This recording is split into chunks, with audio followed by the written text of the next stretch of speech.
캄보디아는 동남아시아의 중심에 위치해 있으며 태국, 라오스, 베트남과 국경을 맞대고 있습니다. 국토 면적은 미국의 오클라호마주와 비슷한 정도로 그리 크지 않은 편이죠. 수도인 프놈펜은 메콩강과 톤레삽강이 만나는 지점에 자리 잡고 있으며 지금까지도 정부와 문화, 그리고 비즈니스의 핵심 역할을 담당하고 있습니다.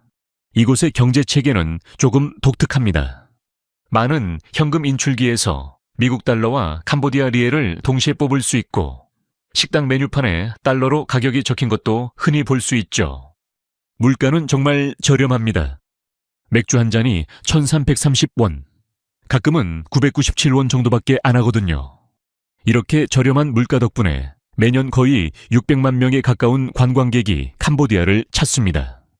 유명한 유흥가 거리에는 손님들과 술을 마시며 대화하기 위해 대기하는 여성들이 줄지어 앉아있는 모습을 볼 수 있습니다. 특정 업소에서는 술 한 병에 6,650원 정도 하는데 누군가와 동석하려면 그 사람의 음료값도 함께 지불하는 것이 일반적입니다. 특히 혼자 여행하시는 분들은 이런 유흥가나 강변 지역에서 소매치기나 끈질기게 따라붙는 잡상인을 조심하셔야 합니다. 하지만 이런 유흥가에서 조금만 벗어나면 일상의 풍경은 확 바뀝니다. 기차가 지나가길 기다리는 사람들과 출퇴근하는 사람들로 꽉 찬 트럭들이 보이죠. 트럭 옆 고리에는 개인 가방이나 먹거리가 주렁주렁 매달려 있습니다. 특히 공장이나 학교 근처의 등하교 시간에는 교통체증이 아주 심합니다. 프놈펜의 현대적인 마천루와 호화 호텔에서 불과 몇 킬로미터 떨어진 곳에는 지도나 관광 코스에서는 절대 볼 수 없는 세상이 존재합니다. 쓰레기로 뒤덮인 검은 물이 흐르는 붕트라백 운하를 따라 약 400가구가 함석판과 방수포, 폐목재를 덧대어 만든 판자촌에 살고 있습니다. 이곳은 임시거처가 아닙니다. 오수가 흐르는 위로 위태롭게 세워진 말뚝 위의 집들이 이들의 영구적인 보금자리죠. 맨발의 아이들은 진흙과 쓰레기 더미 사이를 마치 놀이터인 양 뛰어다닙니다. 이 숨겨진 공동체에는 번지도 없고 전력망도 없으며 법적인 주소조차 없습니다. 대부분의 주민이 토지 소유권이 없어서 정부 명령 한 번이면 하룻밤 사이에 집이 사라질 수도 있는 처지입니다. 매년 우기마다 비극은 반복됩니다. 운하가 역류하면서 슬럼가는 악취가 진동하는 갈색 홍수물에 잠기고 길은 진흙탕과 돌무더기로 변해버리죠. 하지만 그런 와중에도 삶은 계속됩니다. 사탕수수 주스 한 잔은 여전히 1330원도 안 하고 대부분의 가족은 하루 6,650원 미만의 돈으로 쌀과 학비, 약값을 대며 버텨냅니다. 더 이상 갈 곳이 없는 가난한 이들이 마지막으로 찾는 곳은 누구도 소유권을 주장하지 않는 땅, 바로 죽은 자들의 땅입니다. 시내에서 약 10km 떨어진 스모산 공동묘지에는 현재 약 130가구가 무덤 사이에 거처를 마련해 살고 있습니다. 도시 재개발로 밀려난 이들을 포함해 500명 이상의 사람들이 이곳에 머물고 있죠. 무덤은 식탁이 되고 비석은 주방벽이 되었으며 아이들은 두려움 없이 무덤 사이에서 놉니다. 묘비 위로 빨래가 걸려 있고 대리석 십자가 옆에서 식사를 준비하죠. 여기까지 저와 함께하고 계신다면 댓글로 2번이라고 남겨주세요. 자, 다음은 강심장도 도전하기 힘들다는 캄보디아 요리의 세계로 안내합니다. 캄보디아의 음식 문화는 지구상 그 어디와도 다릅니다. 평범한 이색 요리가 아니에요. 여러분이 가진 식용과 맛에 대한 상식을 완전히 깨뜨릴 음식들입니다. 가장 유명한 것은 역시 바삭하게 튀긴 타란툴라입니다. 스쿤 근처 마을의 사냥꾼들은 숲속 구멍에서 거미를 잡아 마늘과 소금으로 간을 한 뒤 다리가 바삭해지고 배가 톡 터질 때까지 튀겨냅니다. 초보자들은 대개 다리부터 갉아먹지만 진정한 맛은 통통한 배 부분에 있습니다. 한 입 베어 물면 따뜻한 내장이 터져 나오는데 게 튀김처럼 고소하고 풍부한 맛이 난다고들 하죠. 흥미로운 점은 마을 전체가 이 거래로 생계를 유지한다는 겁니다. 호기심 많은 관광객들을 위해 흙 속에 거미 둥지를 만들어 직접 키우기도 하죠. 스쿤 시장에서 튀긴 거미는 한 마리에 266원 정도지만 관광지에서는 보통 1330원까지 올라갑니다.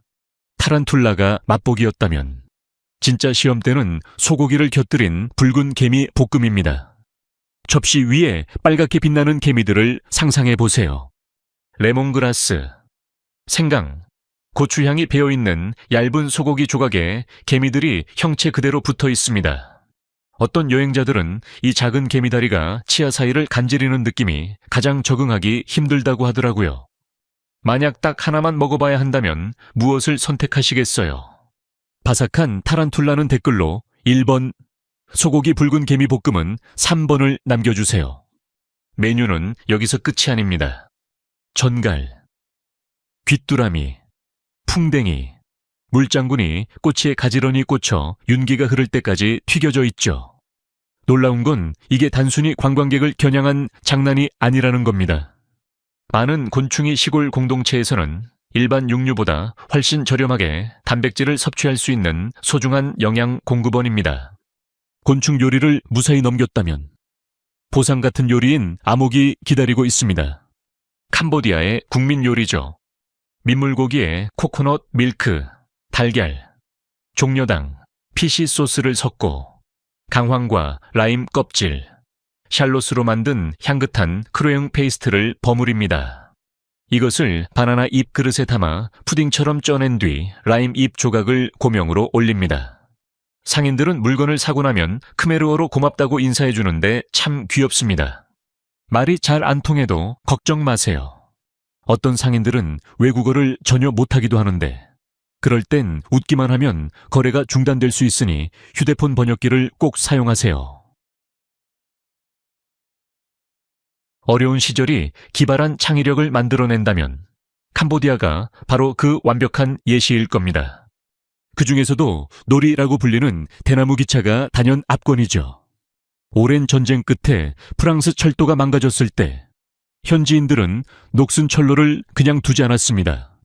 그들은 폐기된 군용 차량 부품을 모아 대나무와 나무로 직접 기차를 만들었습니다. 처음에는 엔진도 없어서 긴 장대로 철로 위를 밀며 마치 거대한 육지 뗏목을 젓듯 20km에서 30km 정도를 이동했죠. 나중에 작은 모터를 달면서 편도 665, 원 정도의 저렴한 이동 수단이 되었습니다.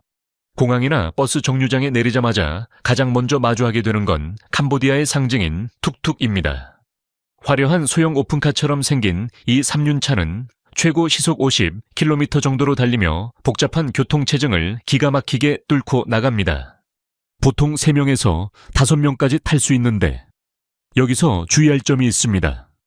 많은 기사가 1km도 안 되는 거리에 6,650원을 부르곤 하는데 이건 현지인 가격보다 훨씬 비싼 겁니다. 적정 가격은 1km당 1,330원 정도이니 흥정은 필수입니다. 어떤 툭툭은 커다란 스피커를 달고 리믹스 곡을 크게 틀며 클럽처럼 거리를 누비기도 합니다. 솔직히 이런 툭툭을 처음 보신다면 믿고 타실 수 있겠나요? 댓글로 예 혹은 아니오를 남겨주세요. 그 외에도 좁은 틈새를 누비는 오토바이 택시, 모토도비나 톤레삽 호수의 수상버스 같은 긴 나무배도 볼 수 있습니다. 이곳의 교통수단은 즉흥적이고 조금 혼란스럽기도 하지만 절대 잊지 못할 추억을 선사할 거예요. 캄보디아 여행을 계획 중이라면 이 점을 꼭 기억하세요. 여기서 예의는 단순한 사회적 습관이 아니라 깊은 영적인 의미를 담고 있습니다. 무심코한 행동 하나가 100마디 말보다 큰 결례가 될 수 있거든요. 첫째, 머리입니다. 캄보디아인들은 머리를 신체에서 가장 신성한 부분이자 영혼이 머무는 곳으로 여깁니다. 아무리 친근함의 표시라도 다른 사람의 머리를 만지는 것은 매우 무례한 행동입니다. 이건 부모님이나 승려들만 할 수 있는 일이에요. 아이가 아무리 귀여워도 절대 머리를 쓰다듬지 마세요. 둘째, 왼손입니다. 크메르 문화에서 왼손은 개인 위생과 관련된 일을 할 때 쓰는 청결하지 못한 손으로 간주합니다. 선물이나 돈, 명함을 건넬 때는 반드시 오른손을 쓰거나 양손을 함께 사용하세요. 가리키는 동작도 마찬가지입니다. 누군가의 얼굴을 손가락으로 가리키는 건 적대적이고 모욕적인 행위로 받아들여져 싸움이 날 수도 있습니다. 반대로 발은 신체에서 가장 낮고 더러운 부분으로 여겨집니다. 발이 사람을 향하게 앉거나 불상을 향해 발을 뻗지 마세요. 발로 물건을 옮기거나 문을 미는 행동도 현지인들에게는 극도로 무례하게 느껴집니다. 아주 독특한 규칙 중 하나는 그림자입니다. 다른 사람의 그림자를 밟지 않도록 주의하세요. 캄보디아 믿음에서 그림자는 영혼과 연결되어 있다고 봅니다. 무심코 밟더라도 상대방의 영혼을 해치거나 모욕하는 것으로 생각할 수 있습니다. 햇볕이 뜨거운 푸놈펜의 번화가에서는 자신이 서 있는 위치를 잘 살피는 게 좋습니다. 왕궁을 방문할 때는 캄보디아 왕실이 매우 높은 존경을 받는다는 점을 잊지 마세요. 왕실에 대해 농담을 하거나 무례하게 셀카를 찍고 함부로 말하는 건 무례할 뿐만 아니라 위험할 수도 있습니다. 관광객이라도 공개적으로 불경한 태도를 보이면 벌금을 물거나 구금될 수 있습니다. 종교 또한 매우 진지하게 다뤄집니다. 캄보디아인의 약 97%가 불교를 믿으며 승려들은 깊은 존경을 받습니다. 승려의 몸에 손을 대지 마세요. 특히 여성은 승려에게 직접 물건을 건네면 안 되고 반드시 남성을 통해 전달해야 합니다. 승려가 보이면 그 앞을 가로질러 가지 마시고 사원을 떠날 때는 불상의 등을 보이지 말고 뒷걸음질하거나 옆으로 서서 예의를 표하며 나오세요. 마지막으로 애정 표현은 개인적인 공간에서만 하세요. 공공장소, 특히 사원 근처에서 껴안거나 입을 맞추는 행동은 삼가야 합니다. 신성한 장소에서는 노출이 적은 옷을 입으시고 남성들은 길거리에서 여성에게 휘파람을 불거나 추파를 던지는 행동을 해서는 안 됩니다. 다른 나라에서는 가벼운 장난일지 몰라도 여기서는 무례하거나 심지어 위협적인 행동으로 비춰질 수 있습니다. 캄보디아 북동부 산악지대에는 크룽족이라는 부족이 살고 있는데 이곳 부모들은 딸이 직접 배우자를 선택할 수 있도록 별도의 집을 지어준다고 합니다. 딸이 사춘기에 접어들어 보통 15살에서 18살 정도가 되면 부모는 본체 바로 옆에 작은 원두막 같은 집을 짓는데 이를 사랑의 집이라고 부릅니다. 이 집에 입주하는 순간부터 소녀는 자신의 연애권을 완전히 주도하게 됩니다. 자신이 호감을 느끼는 소년이라면 누구든 초대할 수 있죠. 저녁이면 함께 대화를 나누며 서로를 알아가고 마음이 맞으면 관계를 더 발전시키기도 합니다. 만약 마음이 맞지 않는다면 가족이나 주변의 눈치 없이 관계를 끝내고 다른 사람을 만날 수도 있습니다. 이 과정은 진정으로 유대감을 느끼는 상대를 찾을 때까지 몇 주, 몇 달 혹은 몇 년 동안 계속될 수 있습니다. 마음에 꼭 드는 사람을 찾으면 그때 두 사람은 가족에게 알리고 결혼을 진행합니다. 누구를 초대할지부터 결혼 여부까지 모든 결정권이 전적으로 여성에게 있다는 점이 정말 혁신적이죠. 하지만 독특한 결혼 신호는 크룽족에게만 있는 게 아닙니다. 캄보디아 전역에서는 딸이 결혼 정년기 보통 16살 이상가 되면 집 앞에 분홍색 커튼을 내걸기도 합니다. 이 분홍색 커튼은 온 마을에 우리 딸이 결혼할 준비가 되었습니다라고 알리는 신호탄 역할을 하죠. 딸이 여러 명인 집은 커튼을 여러 개 한꺼번에 달거나 현관에 겹쳐서 걸어둡니다. 이 커튼은 딸들이 시집 갈 때까지 그대로 걸려 있다가 한 명씩 결혼할 때마다 커튼을 하나씩 떼어냅니다. 마을 전체에 누가 결혼 가능한 상태인지 알려주는 시각적인 카운트다운 시스템인 셈이죠. 최근 몇 년 사이 국제사회에서 캄보디아는 스캠보디아라는 불명예스러운 별명으로 불리기도 합니다. 경제성장 뒤에 가려진 어두운 현실을 꼬집는 말이죠. 국제인권 감시기구에 따르면 2021년 이후 베트남, 중국, 필리핀, 말레이시아 등지에서 온 수만 명의 사람들이 제대로 된 직장인 줄 알고 속아서 캄보디아로 왔습니다. 하지만 이들이 마주한 것은 정교한 사기 조직이었죠. 여권을 뺏긴 채 갇혀서 전 세계 사람들을 대상으로 온라인 금융 사기를 저지르도록 강요받고 있습니다. 이건 구멍가게 수준이 아닙니다. 인터폴은 이런 사기 센터에서 매년 수천억 원에 달하는 돈이 빠져나간다고 추정합니다. 겉보기엔 번듯한 사무실 건물과 전문적인 외관을 갖춘 IT 기업이나 고객센터처럼 위장하고 있지만 안으로 들어가면 수백 명의 사람들이 매일 사기 행각에 동원되는 사기 공장인 셈입니다. 사기는 보통 신뢰를 쌓는 것부터 시작합니다. 직원들은 지인이나 투자 전문가, 은행 직원으로 신분을 속여 피해자에게 접근합니다.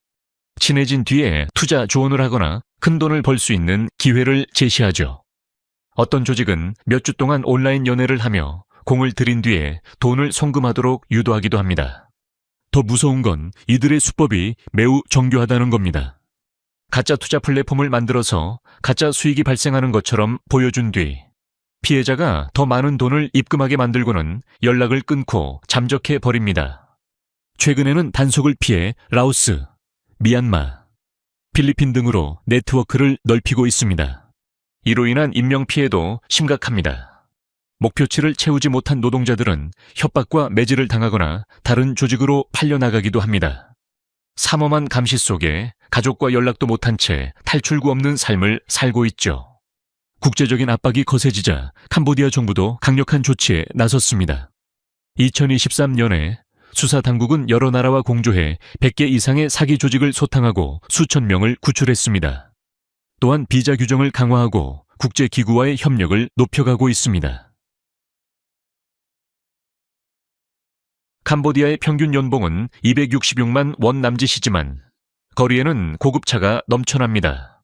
고철 직전에 낡은 차가 아닙니다. 미국이나 유럽의 중상류층이 타는 메르세데스, 렉서스, 랜드크루저 같은 브랜드들이죠. 심지어 어떤 사람들은 렉서스를 몰고 가서 가축에게 줄풀을 실어 나르기도 합니다. 믿기 힘드시겠지만 10가구 중 서너 가구는 차를 가지고 있습니다. 통계 오류나 숨겨진 부자가 많아서 그런 게 아닙니다. 여기에는 아주 논리적이고 흥미로운 경제적 이유가 있습니다. 캄보디아 사람들이 차를 쉽게 가질 수 있는 이유는 매우 완화된 자동차 세금 정책 덕분입니다. 수입 관세가 세계 평균보다 훨씬 낮고 중고차 수입에 대한 연식이나 수량 제한이 거의 없습니다. 그 결과 미국이나 일본, 유럽에서 수만 달러 하던 차들이 몇 년 사용된 뒤 캄보디아로 들어오면 수리를 거쳐 단돈 수백만 원에 팔리게 됩니다. 차 가격이 이 정도로 저렴해지니 자동차 소유는 더 이상 부자들의 전유물이 아니라 중산층이나 일반 노동자들에게도 충분히 가능한 일이 된 것이죠. 덕분에 초현실적인 장면들이 연출됩니다. 농부들이 서구권에선 고급차로 통하는 차를 몰고 논으로 나가고 건설 노동자들이 자신의 연봉보다 비싼 SUV로 출퇴근하는 모습 말이죠. 글로벌 무역과 경제 정책이 어떻게 이런 독특한 현실을 만들어낼 수 있는지 보여주는 완벽한 사례입니다. 220만 명 이상이 살고 있는 캄보디아의 수도 프놈펜은 정치, 문화, 경제의 중심지입니다. 이곳의 진짜 매력은 급격한 현대화 속에서도 세계에서 가장 활발하게 운영되는 왕궁을 보존하고 있다는 점입니다. 1866년에 지어진 왕궁은 지금까지도 캄보디아 국왕들의 거처로 쓰이고 있습니다. 캄보디아가 현재 노로돔 시아모니, 국왕이 통치하는 이펀 군주국이라는 사실을 모르는 분들이 꽤 많으시더라고요. 왕실의 안뜰, 알현실, 그리고 유명한 실버 파고다 같은 곳은 일반인에게 공개되어 있습니다. 만약 왕궁 꼭대기에 감청색 깃발이 걸려 있다면 그건 지금 국왕이 안에 계신다는 뜻입니다. 박물관이 아니라 살아있는 왕조의 현장을 직접 보고 계신 거죠. 실버 파고다라는 이름은 바닥에 깔린 5,000장 이상의 수는 타일에서 유래했습니다. 타일 무게만 총 5톤에 달하죠. 이곳은 승려들이 머무는 사찰이라기보다 왕실의 보물과 상징들을 보관하는 저장고에 가깝습니다. 안으로 들어가면 보석 결정체로 조각되어 왕실의 신성한 상징으로 여겨지는 에메랄드 불상을 볼 수 있습니다. 또한 90kg이 넘는 금으로 만든 미륵 불상도 있는데 여기에는 2,000개 이상의 다이아몬드가 박혀 있고 그중 하나는 무려 25캐럿이나 됩니다. 크메르 제국 시절부터 보존해온 보물이나 다른 나라에서 선물 받은 징귀한 보물들이 가득합니다. 하지만 푸놈펜에는 인류 역사상 가장 비극적인 사건 중 하나인 크메르 루주 시대의 상흔도 남아 있습니다. 화려한 왕실 보물과 희생자들을 기리는 추모비가 공존하는 이 도시는 우리에게 캄보디아의 역사가 위대한 성취와 상상할 수 없는 고통을 동시에 품고 있다는 사실을 일깨워 줍니다. 캄보디아에는 동남아시아 최대의 담수호인 톤레삽 호수가 있습니다. 그런데 이 호수에는 상식을 파괴하는 자연 현상이 일어납니다. 바로 호수의 물 흐름이 계절에 따라 정반대로 바뀌는 역류 현상입니다. 원래 호수물은 톤레삽강을 타고 나가 메콩강으로 합류합니다. 하지만 우기가 되어 메콩강 수위가 급격히 높아지면 믿기지 않는 일이 벌어집니다. 하류에서 밀려오는 엄청난 물의 양 때문에 톤레삽강의 흐름이 아예 뒤바뀌어 버리는 거죠. 강물이 밖으로 나가는 대신 호수 안으로 거꾸로 밀려 들어오면서 호수의 면적은 어마어마하게 넓어지고 주변 습지까지 다 잠기게 됩니다. 그러다 건기가 되어 메콩강 수위가 낮아지면 다시 물이 원래 방향으로 빠져나가며 땅이 드러납니다. 이건 단순히 신기한 현상이 아닙니다. 강물이 방향을 바꿀 때마다 캄보디아에서 가장 풍성한 물고기 산란기가 시작되거든요. 역류하는 물을 타고 메콩강의 영양분과 물고기 알, 치어들이 호수로 들어오면서 수백 종의 물고기가 번성할 수 있는 최고의 환경이 만들어집니다. 그 덕분에 톤레삽 호수는 동남아 최대 민물고기 자원의 보고가 되었고 매년 30만 톤에서 40만 톤의 물고기를 공급합니다. 캄보디아 전체 민물고기 생산량의 60%를 차지할 정도로 국가 식량 안보에 아주 중요한 역할을 하고 있죠. 더 흥미로운 건 이 호수에 100만 명 이상의 사람들이 살고 있다는 점입니다. 대부분 물가에 세워진 수상 가옥에 사는데 우기의 수위가 높아지면 마을 전체가 호수 위에 둥둥 떠 있는 것처럼 보입니다. 멀리서 보면 마치 소박하고 정겨운 베네치아처럼 느껴지기도 하죠. 재미있는 사실은 이 수상마을 주민 대다수가 캄보디아인이 아니라 1950년대 전쟁 중에 건너온 베트남 이민자들이라는 점입니다. 당시 캄보디아 정부가 이들이 육지에 정착하는 건 허가하지 않았지만 물 위에서 사는 건 허락했거든요. 그렇게 정착한 베트남 공동체가 점점 커져서 지금은 호수 주변에 170개 이상의 수상마을을 이루고 있습니다. 두 나라의 문화가 묘하게 섞인 독특한 풍경이죠. 캄보디아의 축제는 신성한 의식과 기상천외한 즐거움이 공존합니다. 축제를 경험해보면 이 나라의 진정한 영혼을 만날 수 있죠. 한 해의 시작은 캄보디아 설날인 쫄츠남과 함께하는데 마을 곳곳이 화려한 색깔로 물듭니다. 가족들은 몇 주 전부터 집을 청소하고 빨강, 금색, 파란색의 화려한 전통 의상을 준비합니다. 먼지 날리던 시골길은 음악과 춤, 꽃 던지기 놀이로 가득 찬 놀이터로 변하죠. 며칠 동안은 모든 일상이 멈추고 온 나라가 영적으로 재충전하는 시간을 가집니다. 아이들은 거리로 나와 낯선 사람들에게 하얀 가루를 뿌리며 장난을 치고 어르신들은 사원 마당에 모여 축복을 나눕니다. 하지만 몇 달 뒤에 오는 뿌춤버는 축제와는 반대로 아주 정숙한 분위기입니다. 해가 뜨기 전 경건한 흰색 옷을 입은 사람들이 조상들을 기리기 위해 쌀그릇을 들고 사원으로 모여듭니다. 향 냄새와 연불 소리가 가득한 이곳에서 캄보디아 사람들은 과거를 기억하며 영적인 유대를 다집니다. 뿌춤번 기간에는 이승과 저승의 문이 열려 영혼들이 땅으로 내려온다고 믿습니다. 사람들은 굶주린 영혼들을 위해 특별한 주먹밥을 준비해 사원에 두며 죽은 친척들을 위해 공덕을 쌓죠. 무려 15일 동안이나 온 나라가 차분하게 조상을 기리는 시간을 갖습니다. 그러다 다시 분위기가 반전되는 게 바로 물 축제입니다. 푸놈펜 강변은 보트 경기를 준비하는 선수들, 환호하는 군중, 떠다니는 등불과 끝없이 이어진 야시장으로 가득 찹니다. 제복을 맞춰 입은 팀들이 길고 좁은 보트를 타고 톤레삽강을 가로지르는데 그 일사불란한 노질 소리가 강물 위로 울려 퍼집니다. 수백만 명의 사람들이 강변으로 몰려와 도시 전체가 거대한 카니발로 변합니다. 길거리 음식 상인들이 밤새도록 음식을 팔고 임시 무대에서는 전통 무용수들이 춤을 추며 3일 밤낮으로 불꽃놀이가 하늘을 수놓죠. 아까 말씀드린 톤레삽강의 역류를 축하하는 캄보디아 최대의 잔치입니다. 캄보디아 시골에는 좀 더 이색적인 축제도 있습니다. 바로 물소 경주 축제인데요. 우기가 끝날 무렵 진흙 벌판 위를 엄청난 속도로 질주합니다. 기수들은 밧줄 하나와 균형 감각만으로 거친 물소를 제어하고 마을 사람들은 깃발 아래서 환호성을 지르죠. 상상해 보세요. 500kg에 달하는 거대한 물소가 논밭을 전력 질주하고 기수들은 안장도 안전장비도 없이 그 등에 매달려 있습니다. 오직 아드레날린과 수백 년 된 전통만이 존재하죠. 우승자에게는 오토바이나 현금이 주어지지만 진짜 보상은 마을 공동체의 존경입니다. 마지막으로 시엠립의 거대 인형 퍼레이드도 놓칠 수 없습니다. 아이들과 예술가들이 만든 커다란 빛나는 인형들이 밤거리를 행진합니다. 온 동네 사람들이 참여해 도시를 환상적인 신화 속 세상으로 만들어버리죠. 지금까지 캄보디아의 12가지 모습을 통해 우리가 상상했던 것보다 훨씬 복잡하고 창의적이며 강인한 이 나라의 민낯을 살펴보았습니다. 캄보디아는 가난과 부, 전통과 현대에 대한 우리의 고정관념에 질문을 던집니다.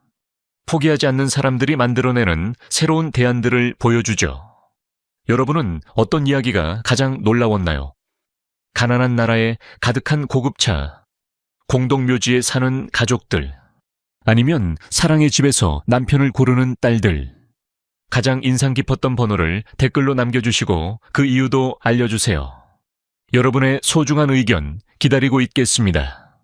구독과 알림 설정 잊지 마시고 다음 영상에서 또 만나요. 오늘 끝까지 함께해 주셔서 정말 감사합니다. 여러분의 응원이 큰 힘이 됩니다. 모두 행운 가득한 하루 보내세요. 시청해 주셔서 감사합니다. 이 영상이 유익하셨다면 좋아요와 구독, 그리고 알림 설정까지 잊지 말고 눌러주세요. 새로운 영상을 놓치지 마세요. 다음 영상에서 만나요.